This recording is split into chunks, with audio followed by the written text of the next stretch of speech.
Eu não falei que ia ser rápido?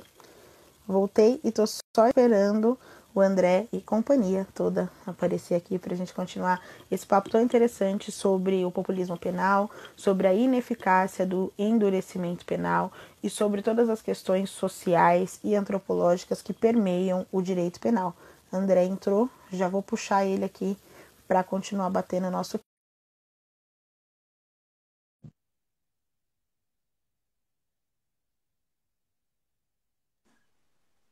E aí, Amarilis, Oh! voltamos. Nossa, foi super rápido. Ah, porque eu não quero perder ninguém. Isso.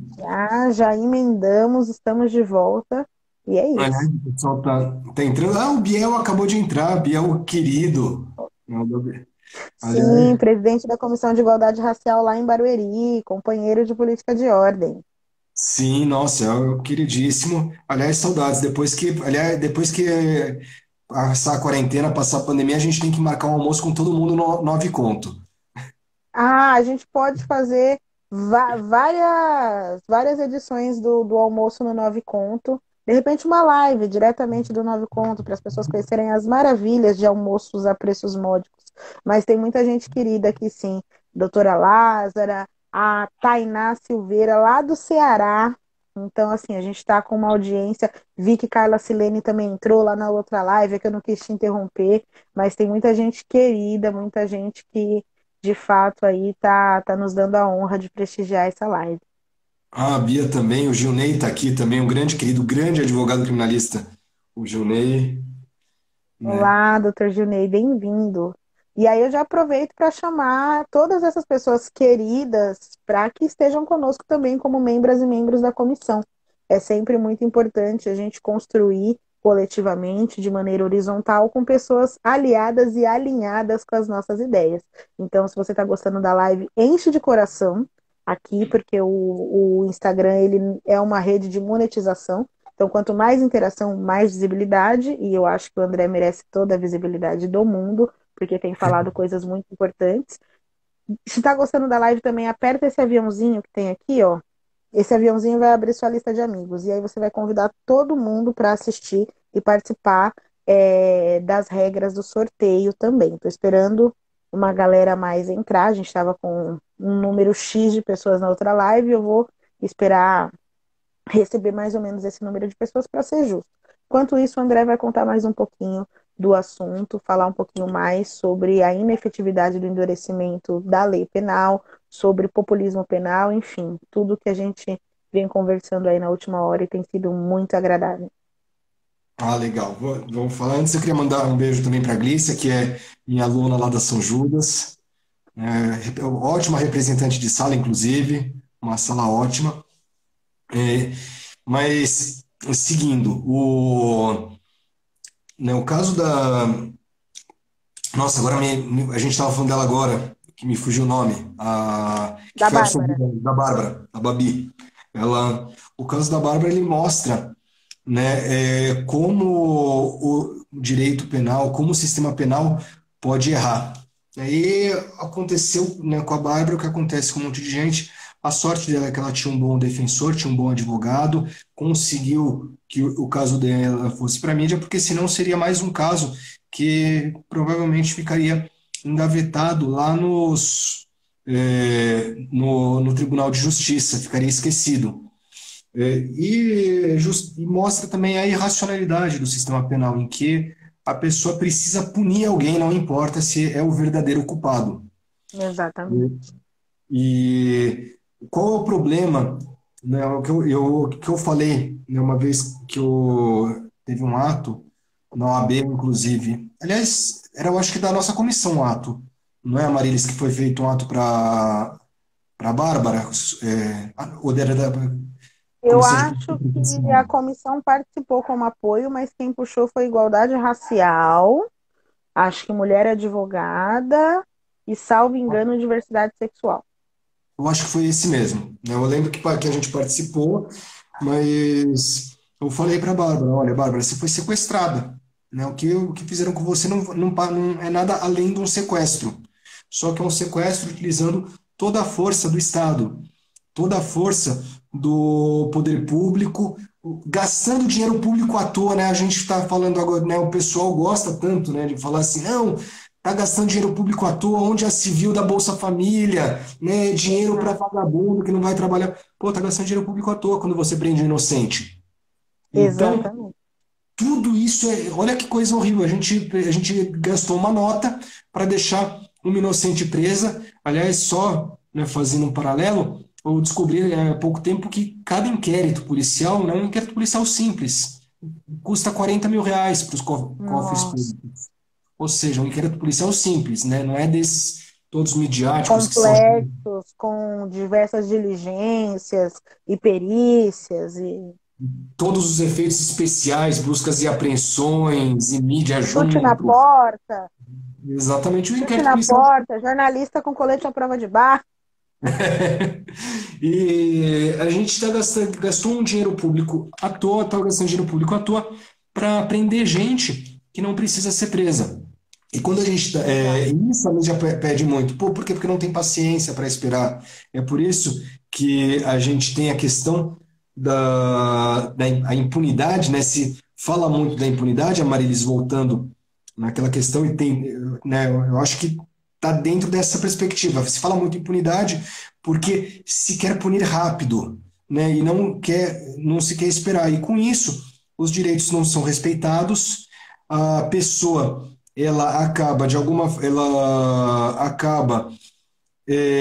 tendo a defesa prejudicada, porque imagina, é muito mais difícil você trabalhar a defesa de uma pessoa que está presa do que uma pessoa que está solta, né? Então, eu já tive que recusar testemunha de defesa, né, para desistir de testemunha de defesa, porque eu queria que fosse julgado rápido, porque o meu cliente estava preso, né? Lógico. E eu falava assim, pô, com essa testemunha talvez eu absolvesse. Mas, né, eu explicava, obviamente, isso para o meu cliente, mas ele falava, olha, mas se a gente desistir, é possível que a pena aplicada seja menor, e daí você já sai hoje ou amanhã da prisão, né? Isso acaba acontecendo.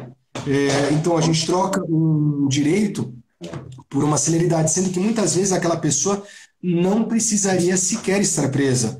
Ela poderia estar respondendo o processo em liberdade. Tranquila. É, e isso aí assim, eu acho que a prisão preventiva é uma das grandes faces do punitivismo, mas não é só ele, né? Se a gente for elencar tudo que é desrespeitado, né, o contraditório, a ampla defesa, se dá tanto valor à palavra dos policiais, né, o policial que é uma parte interessada, obviamente, né, porque se ele, né, ele vai admitir, vai falar, não, na verdade eu prendi a pessoa, né, eu usei o kit flagrante para prender ele. Né? Você vai acreditar que o policial vai falar isso? Ah, De não, é que ele forma não deu o suborno que eu pedi, então eu resolvi prender.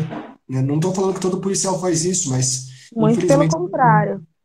Existe, inclusive, Exato. um sucateamento das polícias, um sucateamento da Polícia Civil, da Polícia Militar, uma expropriação também dos corpos de policiais que ficam nessa linha de frente, também morrem, e também são homens negros, e também são pessoas pobres. Na verdade, não é sobre defender os acusados, ou a polícia, ou os magistrados, ou os advogados. É sobre defender a lei e construir uma forma de efetivar a justiça através da moralidade, através da ética, e sem que corpos tombem, seja de um lado, seja do outro, e sem que as pessoas precisem corromper ou serem corrompidas em razão de um sistema que é cruel.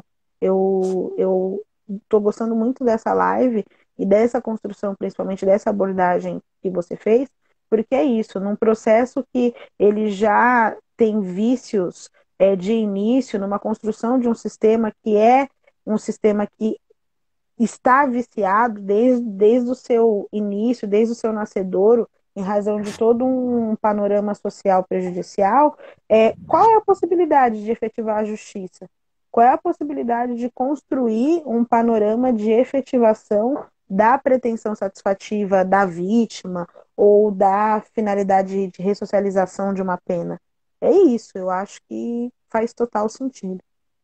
E daí a gente com soluções simplistas, que sempre buscando aumento de pena, mais criminalização, retirada de garantias, a gente não resolve. Daí a gente não pensa também é um negócio muito simples, né?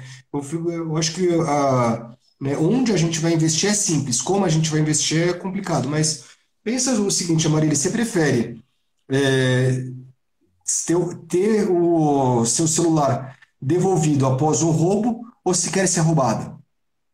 Se quer ser Né? roubado. Exatamente. Eu não tô nem perguntando se você prefere que a pessoa vá presa. Eu já estou Não, pelo pensando. contrário, eu acho que assim, né? Entre prender a pessoa que efetivamente, que eventualmente tenha furtado meu celular ou tê-lo de volta, com certeza ter o celular de volta. Ninguém merece passar 5 ou 6 anos exposto ao sol, pegando pneumonia, sarna, comendo comida estragada, apanhando por causa do meu celular, não, pelo contrário. No primeiro momento, o nosso impulso vai querer trucidar o rapaz, né? O rapaz ou a moça que roubou. Mas é no primeiro momento. Depois, se a gente for racionalizar, vai falar, pô, não tem sentido, eu quero meu celular de volta. Me devolve o celular e vai embora. Pronto, tá tudo. E com medidas não penais, talvez a gente conseguisse isso. Até porque quando você prende, você torna impossível que a pessoa repare esse dano. Ele não vai poder trabalhar, é simples assim. E uma das primeiras coisas que me fez apaixonar pela criminologia e pelas reflexões acerca do direito penal foi pensar a punição em relação à morte. E um dos primeiros questionamentos, quando a gente vai entender essa questão da aplicabilidade da pena, é: nem todas as mortes causadas culminam em um crime. E aí você fala, como assim? Matar é crime, matar é, sei lá, tá nos 10 mandamentos, não pode. E aí a doutrina fala assim, tudo bem, mas e no caso de um acidente de trabalho? No caso onde uma funcionária ou funcionário de uma empresa tem um acidente de trabalho, existe uma ação ou omissão que culmina na morte dessa pessoa. Nem sempre, ou melhor, na maioria das vezes, essa morte não resulta em cadeia. Essa morte, no máximo, resulta em reparação civil, numa indenização, numa pecúnia ali que é dada para a família dessa pessoa, mas isso não resulta em júri. Não, não vai, não resulta. E mesmo os Então, que. significa dizer que nem todas as mortes são vistas pela mesma régua, são julgadas pela mesma estrutura, e significa dizer que não existe só uma forma de punir um homicídio, ou, né, salvo aí o senso comum, um assassinato. O próprio sistema tem essas fissuras. E outra coisa, Amarilis, pensa o seguinte, mesmo um homicídio sem nenhuma questão de legítima defesa, de excludente de ilicitude, de culpabilidade, ou alguma coisa, um homicídio doloso que a pessoa quis matar, e ainda de vez em quando com requintes de crueldade, muitas vezes esse homicídio pode ser considerado justificado. Imagina só, né, eu lembro, o Jacó, Uhum, meu sócio, uma vez ele fez um júri que era uma senhora que ela durante anos sofreu violência doméstica. Ela durante anos sofreu violência doméstica. E daí o marido dela chegou em casa, mais uma vez agrediu ela, né? Ela temia tanto pela própria vida quanto pela vida dos filhos, bateu nela, bateu nos filhos. E quando ele dormiu, ela foi lá e matou ele de uma maneira que não tinha nem como se defender porque ele estava dormindo. uhum. Ela foi absolvida no júri, né? E eu vou te falar, eu também absolveria ela, porque tem coisas que o direito não explica, né? Certamente. Como que eu E vou eu já fazer? recomendo o filme Legítima Defesa, aproveitando o contexto, que fala exatamente sobre casos assim, de mulheres que sofrem violência doméstica e acabam aí cometendo homicídio em legítima defesa, ou não necessariamente, como tem um caso muito parecido com esse. E essa discussão sobre as coisas que o direito não explica, como você disse muito bem. Exatamente. Aliás, foi só falar do Jacó, ele acabou de entrar, né? Que eu estava falando de um júri que o Jacó fez, Dele. né? Dele que a moça foi absolvida justamente por conta da violência doméstica que ela sofreu a vida inteira. Eu acho que que ele estava pensando em mim quando eu falei. Total. É, Sinergia. exatamente. E Amarília, você quer fazer o sorteio do livro? Como você quer fazer? Surgiu uma pergunta que eu ia te fazer, e aí eu resolvi não fazer por causa do tempo, mas já que a galera tá gostando e fazendo perguntas, eu vou fazer. Ó, tem gente entrando. Oi, gente, tudo bem? Oi, Giovana. Agora os meus alunos estão entrando. Deixa eu te falar sobre a criminalização da advocacia, a criminalização da atuação do advogado que trabalha na esfera penal, na esfera criminal. O que você tem a dizer e onde as questões midiáticas influíram ou não? Até onde isso é também uma questão midiática? Eu acho que a questão midiática aí é patente, porque o advogado ele é vendido pela mídia como se fosse quase um coautor, né? Incentivando esse maniqueísmo da luta do bem contra o mal. Todo mundo que está ao lado do réu, do acusado, é visto como alguém que busca a impunidade. E a mídia vende isso muito bem. Então, inclusive, isso foi feito durante o Mensalão, foi feito durante a Lava Jato, em que o advogado ele era vendido como alguém que fosse chicaneiro, que estivesse lá buscando a impunidade.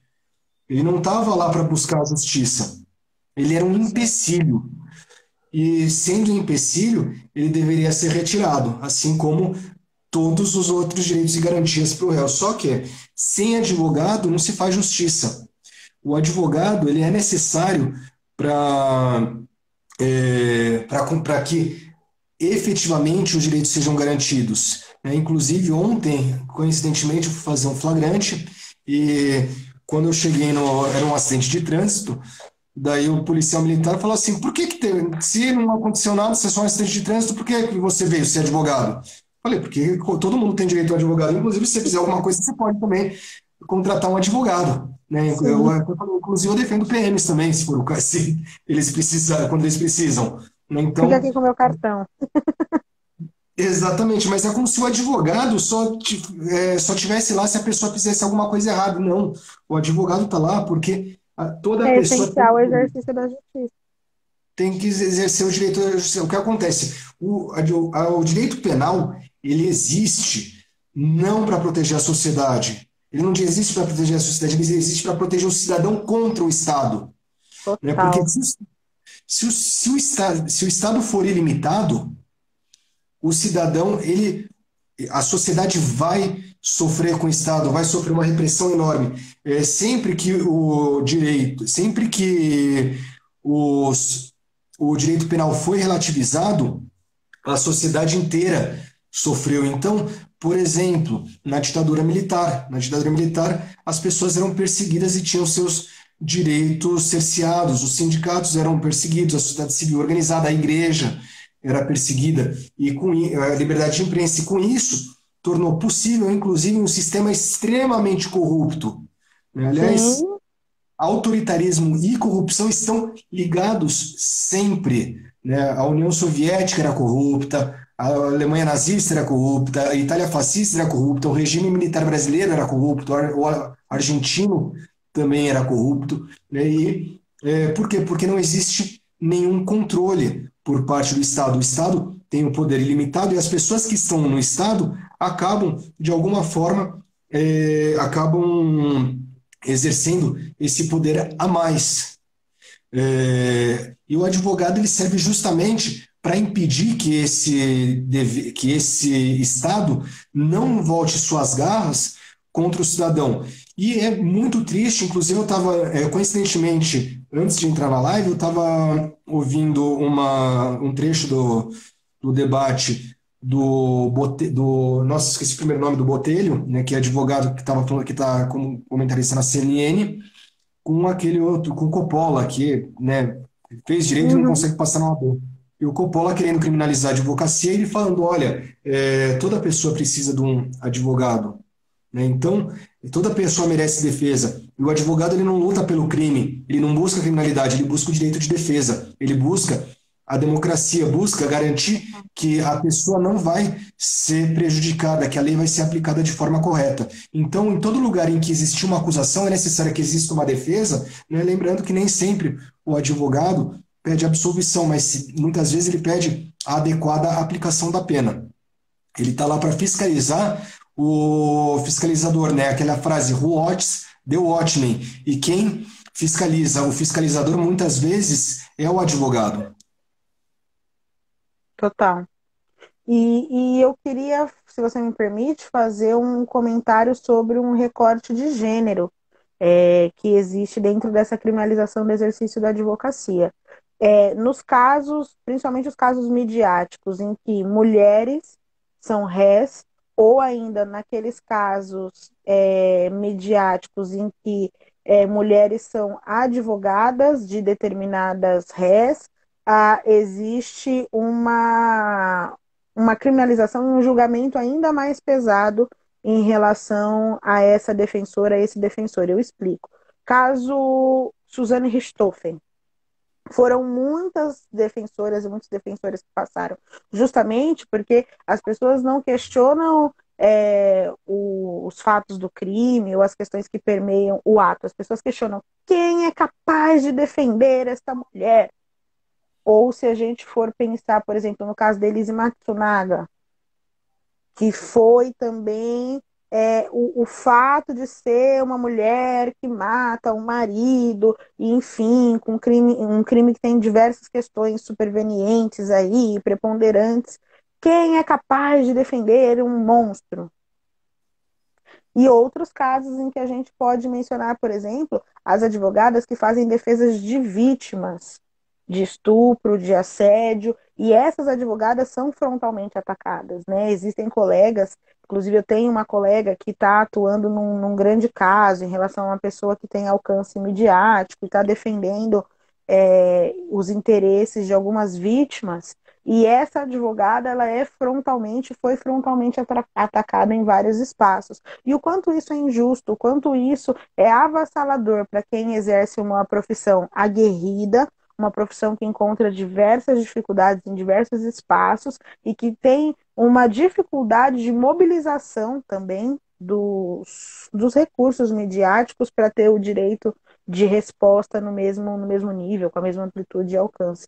Então, eu acho que também, para quem é mulher advogada na esfera penal, na esfera criminal, existe um peso muito grande que se deve ao heteropatriarcado, que se deve à misoginia, porque a sua atuação profissional é frontalmente julgada em relação às questões de gênero. Nossa, mas uma mulher defende X caso, ou quem é capaz de defender, sabe?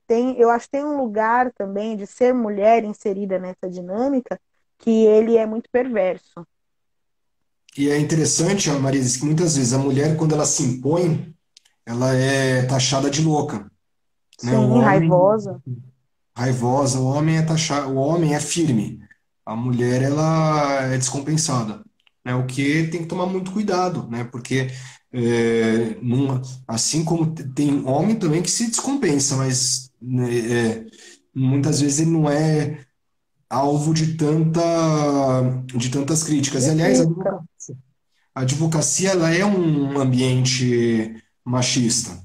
Eu Total. acho que isso daí está mudando. Aliás, você, inclusive, a Marilise, é uma das pessoas que faz muito para isso. A advocacia não Obrigada. só está sendo menos machista, mas também está sendo mais colorida, porque cada vez mais mulheres, negros e negras também estão ocupando os espaços que antes eram ocupados apenas por uma pequena parcela da sociedade, né? E daí a gente tem, por exemplo, né, eu vi que, uma amigona nossa, a Tainá Yared, que também faz uma advocacia magnífica, é, Total. e, Representa muito bem, muito fortemente.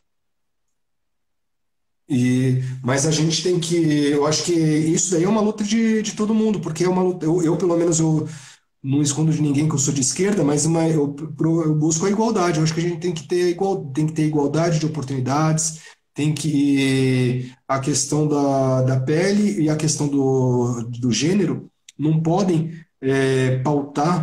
não podem pautar a sociedade, né? É preciso que as pessoas tenham os mesmos direitos, tenham as mesmas chances para que a gente tenha uma sociedade justa, né? Ainda mais, hoje a gente estava conversando sobre a pandemia lá em Paraisópolis e o pessoal falou, olha, Estão dizendo aí que o corona é uma doença democrática. Não é, na verdade, porque no Morumbi está morrendo muito menos gente do do que na que Brasilândia. na Brasilândia. Me parece que algum tempo atrás Perdizes era o local que mais tinha gente infectada, mas Brasilândia era disparado onde mais tinha mortes, né? E se a gente for ver, se a gente fosse fazer um recorte racial, inclusive, veríamos as, que negros e negras acabam morrendo muito mais, né? E ainda falando de pandemia e falando das advogadas, muitas vezes essas advogadas elas estão agora fazendo home office, mas estão aqui com os seus filhos no pé, né? Pedindo as coisas, querendo brincar, querendo atenção. Como você está Então, de tempo, André? Eu não sei, eu ah, estou virando a live. Está eu bem, tenho bem de tempo. tenho que preparar a aula de amanhã ainda. Logo cedo eu vou dar aula. Fala pra gente só um pouquinho sobre a questão da pandemia, frente a todo esse tema. É um assunto que eu queria muito te perguntar e acabei esquecendo. Por Ah, favorzinho. perfeito. Não, é um assunto super importante, né? A gente está num momento muito complicado, né? E daí hoje, inclusive, a gente estava conversando, teve um bate-papo lá que a nossa preocupação são os próximos passos da pandemia, porque a gente não tem dúvida que vai ser decretado lockdown. Eu não sei se eu Sim, acho que é assim que fala, né? Lockdown. acho que é. Mas eu tenho uma dificuldade enorme de falar as coisas em língua estrangeira de forma correta. Eu sempre fico pensando se está certo. Vamos trabalhar com o termo paralisação, então. Pode ser? Para isso. Não saia de casa, né? Ficou compulsoriamente. Né? Fique Famoso em casa, toque de recolher. toque de recolher. Então, o que acontece? A gente estava conversando sobre isso, e uma preocupação que a gente tem muito grande é como isso vai ser tratado. Porque, Amarilis, eu tenho condição de ficar alguns meses aqui em casa, sem trabalhar, vou me endividar um pouco, vou ter que apertar o cinto, mas eu não vou passar fome, né? Pelo menos não do jeito que Uhum, é real passar fome. E a maioria das pessoas que estão nos assistindo também não vão ter esse problema. uhum, Só que não é a realidade de muitos brasileiros. E quando se fala lockdown na Itália, quando se fala lockdown na Alemanha, a gente tem lugares em que o Estado é mais presente.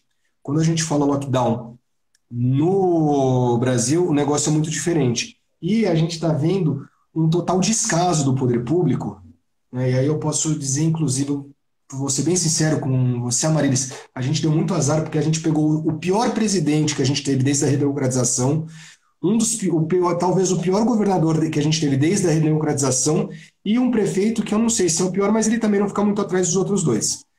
uhum, E qual é o problema disso?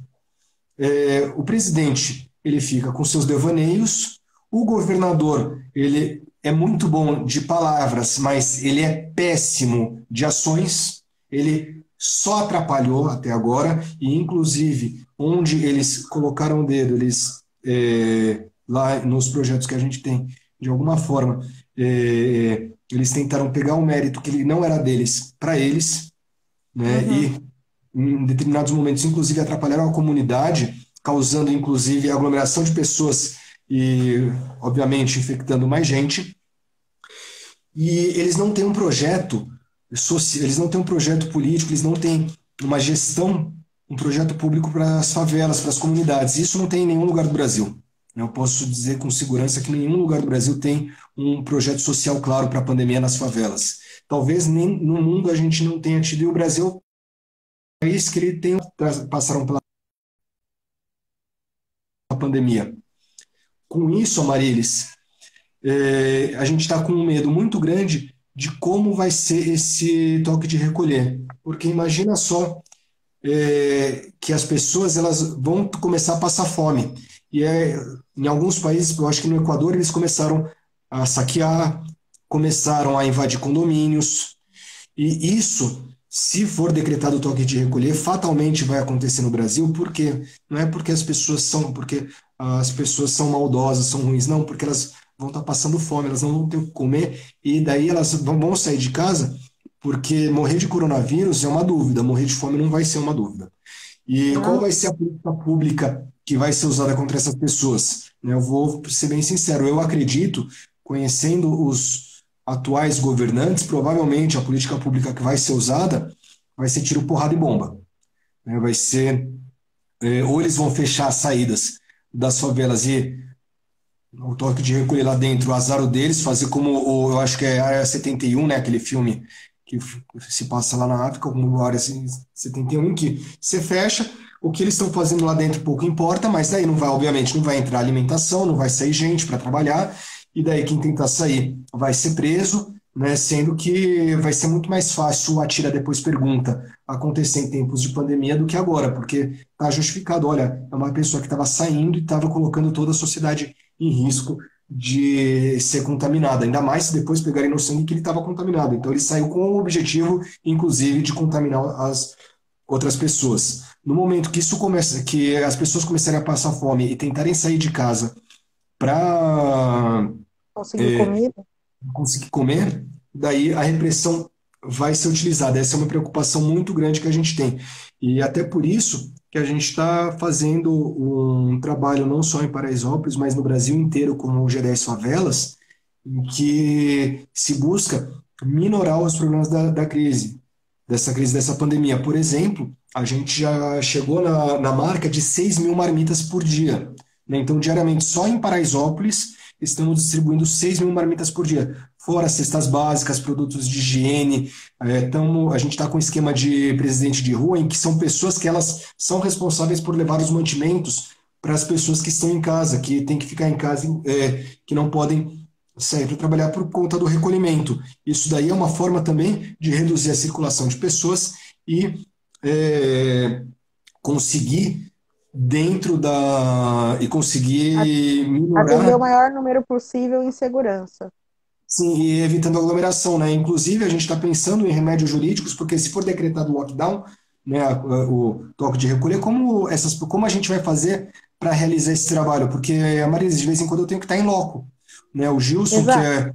que é a principal liderança lá de Paraisópolis do G10, ele tem que estar em loco nos locais. Os presidentes de rua têm que entregar as coisas. Como isso vai fazer? Inclusive, talvez a gente vá precisar aí da ajuda da OAB, inclusive eh, da comissão de graduação, pós-graduação e Certamente. pesquisa.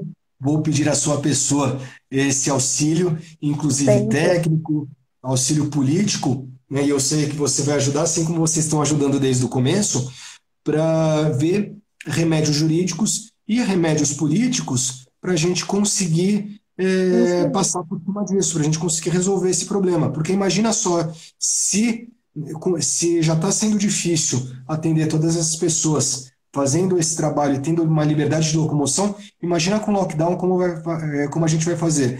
Porque, sinceramente, no meu caso, vai ser desobediência civil. Eu vou, né, mas eu pelo menos tenho carteirinha da OAB, eu consigo dar um migué pro policial falando, não, eu vou atender um cliente. Né? E quem não tiver essa carteirinha, né? A maioria das pessoas não Sim, tem. Né? exatamente. Exatamente. É um contexto avassalador e que deixa todos nós muito assustados, né? Eu tenho tido, assim, profundas reflexões nesse momento pandêmico e a impressão que a gente tem é aquele desenho animado que o navio começa a ter vários buraquinhos e o personagem vai tentando tapar e chega uma hora que não tem braço. Porque se nós formos pensar na situação da educação, das estudantes e dos estudantes em meio a esse caos pandêmico, se nós formos pensar na situação efetiva das pessoas, das famílias em suas casas, se nós formos pensar nas mães solos, nas mulheres negras, na situação do cárcere, onde existem pessoas abrigadas em containers, enfim, a gente tem aí um estado de coisas cada vez mais latente e uma vontade também lancinante de resolver as coisas e pouquíssimo recurso para combater de fato esse momento que a pandemia ela intensifica as tintas de como o Estado tem engendrado um processo necropolítico, um processo de aniquilação de corpos, de como nós que em alguma medida temos o privilégio de estar em espaços políticos, de ter acesso ao direito, que é essa sistematização dos privilégios em forma de lei. Enfim, como e o que nós podemos fazer diante de um estado como de um estágio como esse? Eu ainda não sei a resposta, mas em todo caso sigo trabalhando já. Mais uma vez fico disponível, me coloco à disposição com tudo que puder fazer para que a gente faça ou construa uma ponte realmente, né? Uma mini tábua de salvação, que infelizmente não pode abrigar todas as pessoas que estão aí nesse naufrágio, mas que a gente seja aí um lugar onde algumas pessoas possam repousar e que a gente possa pensar junto uma forma de sair vivos disso, né? Eu acho que o mais importante de tudo nesse momento é construir um projeto de sociedade, é rememorar o Estado Democrático de Direito e os valores de ética, os valores de bem-estar social em que nosso país e nossa Constituição está fundada. Eu acho que a gente precisa lembrar do que fundou a Constituição Cidadã, lembrar dessa base principiológica, lembrar dessa construção e dessas pedras de toque que de repente a gente aprende lá nos primeiros anos da faculdade e fazer com que isso aconteça, com que isso se materialize e fazer o que for necessário para manter as coisas dentro de um movimento que não seja de retrocesso e aniquilação, apesar de que o cenário é muito complexo. A parte boa dessa pandemia é que eu estou vendo algumas pessoas que estão realmente ajudando bastante, estou conhecendo muita gente boa, reestabeleci o contato com algumas pessoas, inclusive, eu não sei se o João ainda está vendo a gente, né, o João Batista, que é um amigo de colégio, também advogado criminalista, que a gente se reencontrou, a gente conversava um pouco pelas redes sociais, mas ele está com um projeto chamado Lapidando, sensacional, está ajudando diversas comunidades junto com diversos amigos dele, e inclusive fez doação não só para Paraisópolis, mas para vários outros lugares.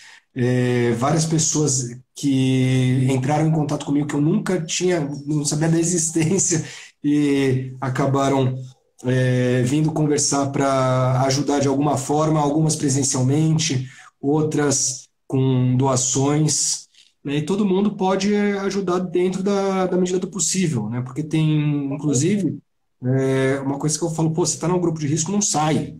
Não sai, é perigoso. Tem gente lá fora para que você possa ficar em casa, né? Então, se você quer ajudar, ajuda de outra forma, né? Ajuda virtualmente, com doação, se você consegue, com informação, evitar compartilhar fake news também ajuda, não atrapalhar ajuda bastante já, né? É, Com certeza, tudo isso com certeza. acaba auxiliando. E tem muita gente que está na pegada de construir alguma coisa melhor, né? E está olhando para o seu semelhante, falando, pô, a gente precisa fazer algo além, né? Eu estou aqui no conforto Total. da minha casa, mas eu quero fazer alguma coisa, eu quero tornar o mundo um lugar melhor pós-pandemia, né? E tomara que a gente consiga, porque vai ter uma crise econômica enorme, né? E eu acho que talvez uma economia participativa, uma economia solidária, possa ajudar as pessoas a se recuperarem mais rápido. Porque se a gente depender dos bancos, né, do poder posto, né, os 5 bilhões que foram emprestados estão represados lá e sendo bem investidos e muito bem investidos, só que em prol de poucas famílias. Com certeza. André, você me escuta bem? Escuto, tá Ah, perfeito. então tá. Deixa eu te contar que a gente já está caminhando para os 20 minutos finais dessa live também. Então vamos aos assuntos e aos encaminhamentos dessa questão. Primeira coisa que eu queria te perguntar é como encontrar o seu livro, que você diga o nome, o título, a editora, enfim. Segunda coisa que eu queria te perguntar é como acessar o G10 Favelas, qual é o canal de comunicação para a gente conhecer melhor a proposta, auxiliar, saber como auxiliar. E terceira coisa que eu vou fazer é contar aí as regras para o sorteio do livro que o André gentilmente cedeu aqui para a comissão. Tá, primeira coisa, o livro é esse aqui, né, Populismo Penal. Ele é da editora De Plácido, né? Tá sendo vendido no site da editora, mas eu também já vi que ele está na Amazon. No site da editora é bom porque tem o desconto do Leia em Casa. Então coloca lá o Leia em Casa como cupom de desconto que tem Cupom 35%, né? O cupomzinho lá é Leia em Casa. E vou sortear um exemplar desse com livro. dedicatória e autógrafo, porque um monte de gente já mandou aqui. Queremos dedicatória e Vou autógrafo. Meu Vossaulo me ensinou que não se dá um livro sem dedicatória, né? Ah, Sempre que perfeito, se é dá um isso. livro tem que ter dedicatória, é obrigatório. Para conhecer o trabalho do G10 Favelas, é www.g10favelas.org. Aliás, deixa eu confirmar se tem o BR ou não. Tem o BR, Caio, no G10 Favelas? É .org, é .org só, né? www.g10favelas.org. E lá tem todas as ações, tem como pode achar a gente.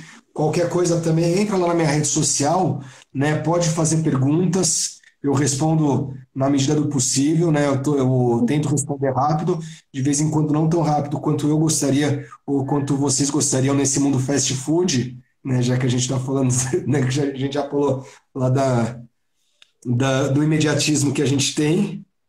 E daí eu explico como, né, de vez em quando as pessoas querem doar, querem conhecer mais, se quiserem levar os projetos para as suas cidades, a gente também ensina, inclusive, a questão de presidente de rua, que era para as pessoas não saírem de casa, começou lá em Paraisópolis, hoje já temos em 13 estados do Brasil esse sistema. Que legal. Então Que legal.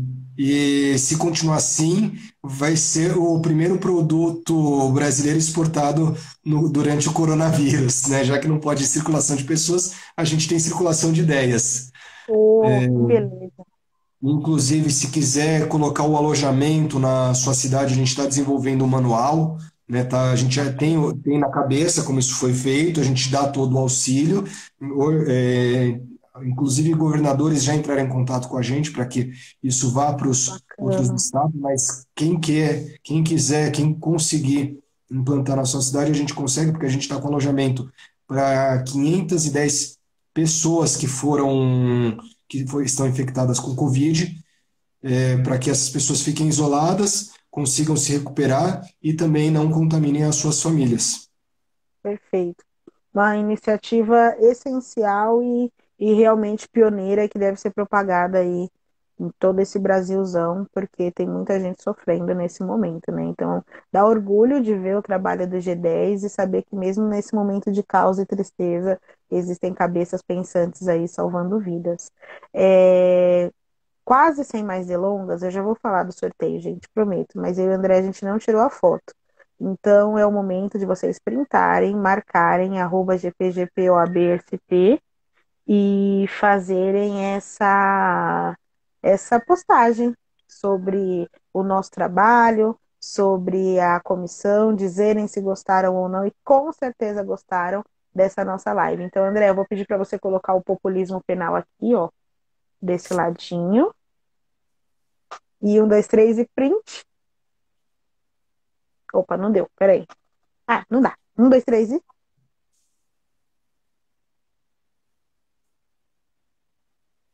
Foi? Maravilha. Então vamos às regras do sorteio. Finalmente chegou esse momento esperado. É o seguinte: nós vamos trabalhar da seguinte forma: a comissão de graduação, pós-graduação e pesquisa tem que bombar. Então, a nossa regra do sorteio vai ter uma senha para quem está assistindo a live, lógico, e a regra de trazer mais 3 novos seguidores para nossa página. Então vamos lá, a gente vai passar uma senha e vai fazer um post. Nesse post que vai ter a foto do livro, você vai comentar a senha e marcar o arroba de 3 pessoas que não seguiam a página, mas tem que estar seguindo. Quando eu for sortear, eu vou então entrar nesses arrobas, ver se está seguindo o GPGP e para validar o sorteio. O sorteio vai ser feito por esses aplicativos de sorteio, enfim, da internet. Então a gente vai selecionar um comentário e vai ver se seguiu as regras. André, vou jogar para Calma aí. você. Antes Qual vai disso, eu ser a queria mandar palavra-chave? Manda, manda. antes disso, eu queria mandar um beijão para. Eu vi que agora a minha irmã acabou de entrar, minha querida irmã, a Veridiana, queria mandar um beijão para ela. Te amo, tá, Veri? Ela tá lá na casa dos meus pais, faz um tempinho que a gente não se vê, tô morrendo de saudade. Inclusive, daqui um pouquinho ela faz aniversário no dia 27. Mandem presentes para ela. É, e o Lucas Sim! também, que é um advogado que tem pouco tempo de advocacia, mas já está mostrando um brilhantismo enorme. O Lucas Lacerda, queria mandar um abração para ele, que ele trabalha lá com a gente e é um excelente advogado, e mandar também um abraço para o Davi Rodney, que mandou aqui um abraço para mim. Maravilha. Eu vou também aproveitar para mandar um abraço, um beijo, meu carinho para todas as pessoas que nos acompanharam aí nas últimas 2 horas. Bombou, foi muito interessante, muito legal. Agradecer, como sempre, a todas as minhas coordenadoras, a todos os meus coordenadores temáticos, inclusive a você, André, que eu tenho a honra de ter comigo nessa equipe, aos adjuntos, às adjuntas. Agradecer também a todos os membros da comissão e a todas as pessoas que diariamente fazem com que GPGP aconteça. Repetir que eu sou a Marilis, tenho o orgulho, o prazer e a honra de ser presidente da Comissão de Graduação, Pós-Graduação e Pesquisa da OAB Seccional São Paulo.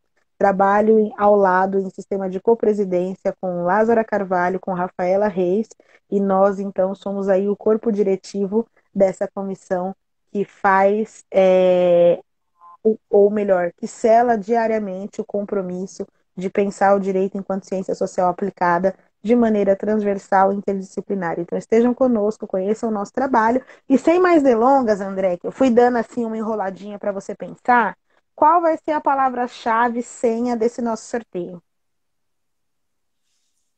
Não prisão. Não prisão.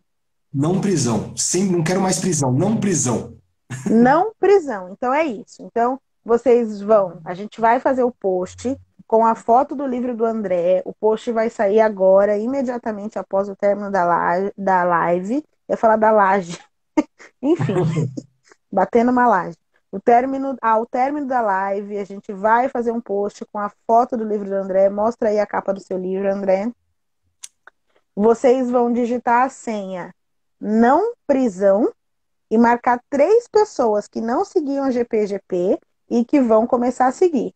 E para ganhar o livro tem que, então, ter a senha certa e as suas pessoas marcadas têm que nos seguir. Se não seguir, a gente vai sortear de novo e vai passar para o próximo. Então, combinado? No post com o livro do André, comentário não prisão, 3 arrobas novos, 3 novas pessoas que a gente vai receber carinhosamente e nós vamos sortear e postar. Agora vocês querem saber a data. Segunda-feira que vem. Na próxima segunda-feira, nós vamos divulgar a Felizarda ou Felizardo, que vai receber populismo penal como um presente da nossa comissão, em parceria aí com o nosso querido coordenador temático, o André Lozano. Beleza, gente? Todo mundo entendeu? Ó, já tô vendo aqui subir a hashtag não prisão. É isso mesmo, não prisão. Essa é a senha, hein? O Sanches gostou aqui.